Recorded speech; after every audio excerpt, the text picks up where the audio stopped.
Salut tout le monde! Aujourd'hui, nous lisons ensemble une histoire intitulée Tyrannono, une préhistoire d'intimidation. Vous êtes prêts? Allons-y! À l'école des saints fossiles, des élèves s'amusaient à intimider le déjà timide Tyranno, encouragé par le vilain tyran qui lui avait trouvé un surnom méprisant. Il le bousculait à qui mieux en lui lançant cette comptine. Tyranno, Tyrannono, Tyranno, Tyrannono. T'es vraiment le plus nounou de tous les tyrannos. Et Tyranno répliquait tout bas. Je suis pas Tyranno, non. Je suis Tyranno et je suis pas nono. C'est pas juste. De récréation en récréation, le petit jeu se répétait. Tyranno, Tyrannono, Tyranno, Tyrannono. T'es vraiment le plus nounou de tous les tyrannos. Chaque matin dans la cour d'école, lorsqu'on choisissait les joueurs pour une partie de ballon chasseur, Tyranno était laissé de côté. Et chaque jour, Tyranno devait subir d'humiliantes moqueries. Tyranno, t'es tout rouillé. Est-ce que t'as passé l'hiver en dessous de la neige?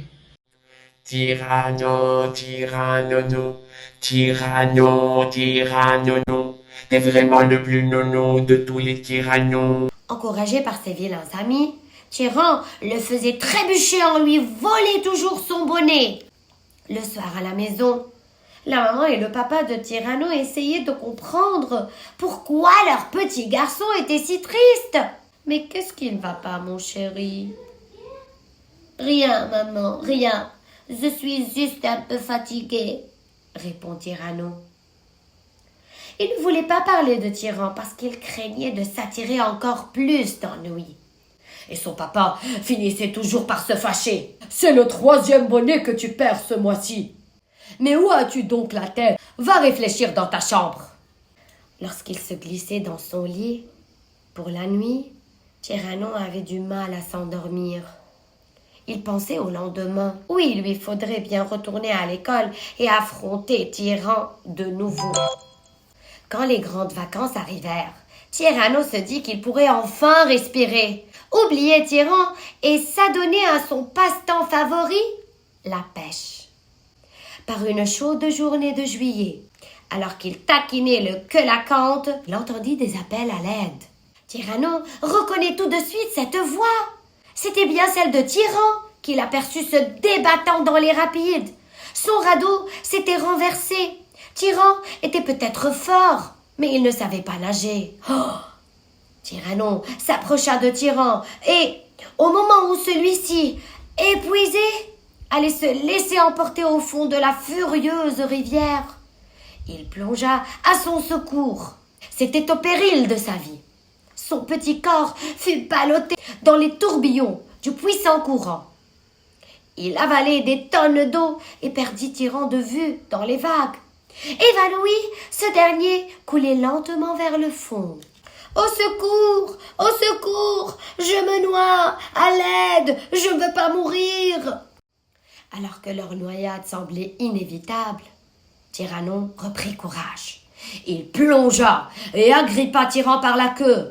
Avec l'énergie du désespoir, il réussit à le ramener sur la berge.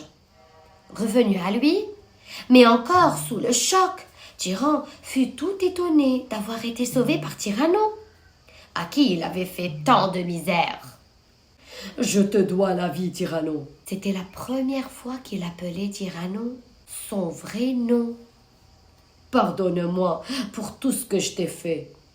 Désormais, tu peux compter sur moi. Je serai toujours ton ami. Est-ce que tu es d'accord, Tyranno, mon ami? » Oui, je suis d'accord, Tyran, mon ami, répondit Tyranno heureux. À la rentrée des classes, les amis de Tyran étonnèrent en chœur. Tyran leur coupa la parole. Ça suffit, c'est mon ami Tyranno.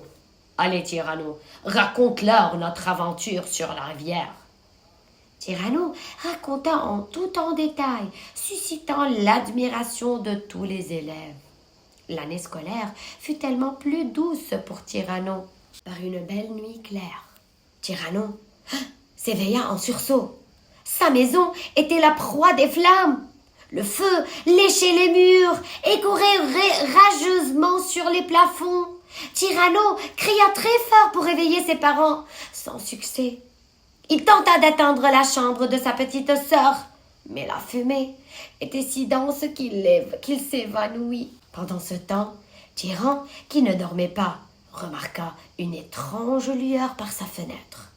Tout semblait perdu pour Tyranno et sa famille, lorsque, soudain, Tyran fit irruption dans la maison, accompagné de 10 valeureux pompiers, des brontasaures, qui crachaient toute l'eau qu'il avait puisée dans la rivière. Malgré l'étouffante fumée et des morceaux brûlants qui tombaient du plafond, Tyran prit Tyranno et toute sa famille sur son dos. Il les transporta à toute vitesse hors de la maison. Par bonheur, tous survécurent à l'incendie. Quelques jours plus tard, une cérémonie officielle fut organisée sur la grande place du village. La mairesse elle-même distribua les médailles de courage et prononça son discours. À toi, Tyranno, qui a sauvé Tyran de la noyade. Et à toi, Tyran, qui a sauvé Tyranno de l'incendie. Le feu et l'eau, vous étiez. Mais le feu et l'eau ont fait de vous d'éternels amis. Et c'est la fin de l'histoire. J'espère que vous l'avez aimée. Et la voilà.